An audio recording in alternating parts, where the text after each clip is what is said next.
ವಿಹಾರ ಸುತ್ತೂರು ಜಾತ್ರಾ ಮಹೋತ್ಸವದ ಮತ್ತೊಂದು ಆಕರ್ಷಣೆ. ಸುತ್ತೂರು ಕ್ಷೇತ್ರವನ್ನು ಬಳಸಿ ಹರಿಯುವ ಕಪಿಲಾ ನದಿಯ ಮೇಲೆ ದೋಣಿ ವಿಹಾರ ಮಾಡುವುದೇ ಅವರ್ಣನೀಯ ಆನಂದ. ವಿಹಾರ ಮಾಡುವುದು ಒಂದು ಸಂತಸವಾದರೆ ದೋಣಿ ವಿಹಾರ ಮಾಡುವವರನ್ನು ನೋಡುವುದೂ ಕೂಡ ಸಂತೋಷಕರವೇ. ಜನಜಂಗುಳಿಯ ನಡುವೆ ಮನಸ್ಸಿಗೆ ಮುದ ನೀಡುತ್ತದೆ ತೆರೆಯ ಮೇಲೆ ತೇಲುವ ಈ ದೋಣಿ ವಿಹಾರ. ತೇಲುತ್ತಾ ದೋಣಿ ವಿಹಾರಗೈದವರ ಮನದ ಮಾತು ಹೀಗಿದೆ. ನಮ್ಮ ಹೆಸರು ಜಗದೀಶ್ ಅಂತ. KRS ಅಲ್ಲಿ ಬೋಟ್ ಡ್ರೈವರ್ ಆಗಿ 25 ವರ್ಷದಿಂದ ಸೇವೆ ಸಲ್ಲಿಸ್ತಾ ಇದ್ವಿ ಪ್ರವಾಸೋದ್ಯಮ ಇಲಾಖೆಯಿಂದ. ನಾವು ಇಲ್ಲಿ ಸುತ್ತೂರು ಜಾತ್ರೆ ಪ್ರವಾಸದಿಂದ ಅವರು ಇಲ್ಲಿಂದ ನಮ್ಮ ಬೋಟಿಗೆ ಆಹ್ವಾನ ಮಾಡಿದಕ್ಕೋಸ್ಕರ ವರ್ಷ ಒಂದು 20-25 ವರ್ಷದಿಂದ ನಾವು ಸತತವಾಗಿ ವರ್ಷ ಬಂದು ಇಲ್ಲಿ ನಾವು ಸೇವೆ ಸಲ್ಲಿಸ್ಕೊಂಡು ಅವರ ಸ್ವಾಮೀಜಿಯವರ ಆಶೀರ್ವಾದದಿಂದ ನಾವು ಇಲ್ಲಿ ಕಾರ್ಯನಿರ್ವಹಿಸ್ಕೊಂಡು ಹೋಗ್ತಾ ಇರ್ತೀವಿ.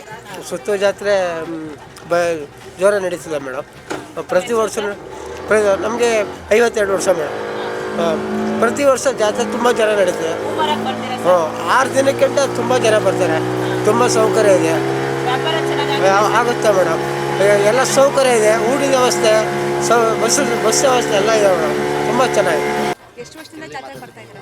ಸುಮಾರು 10 ವರ್ಷದಿಂದ ಬರ್ತಾ ಇದ್ದೀವಿ. ಜಾತ್ರೆ ವ್ಯವಸ್ಥೆ ಬಗ್ಗೆ ಭಾರಿ ಸ್ವಾಮಿಗಳು ಭಾರಿ ನೀಟಾಗಿ ಎಲ್ಲ ವ್ಯವಸ್ಥೆ ಮಾಡಿದ್ದಾರೆ. ಮತ್ತು ಬೋಟಿಂಗ್ ವ್ಯವಸ್ಥೆ, ಮತ್ತು ಅಲ್ಲಿ ಕೃಷಿ ಮೇಳ, ಮತ್ತು ವಿವಿಧ ಕಲಾಕೃತಿಗಳು, ಮತ್ತು ಆ ಕಡೆ ಕುಸ್ತಿ ಪಂದ್ಯ, ಮತ್ತು ಈ ಕಡೆ ಮಲ್ಲಗಂಬ, ಇವೆಲ್ಲ ಸ್ವಾಮೀಜಿಗಳು ನೀಟಾಗಿ ವ್ಯವಸ್ಥೆ ಮಾಡಿದ್ದಾರೆ ಉಳ್ಕೊಳ್ಳೋದಕ್ಕಾಗಲಿ. ಮತ್ತು ಬೋಟಿಂಗ್ ವ್ಯವಸ್ಥೆ ಅಂತೂ ಭಾರಿ ತುಂಬ ಚೆನ್ನಾಗಿದೆ. ನಾವು ಬುದ್ಧಿಯವರ ಆಶೀರ್ವಾದ ಪಡ್ಕೊಂಡು ಪುನೀತರಾಗಿ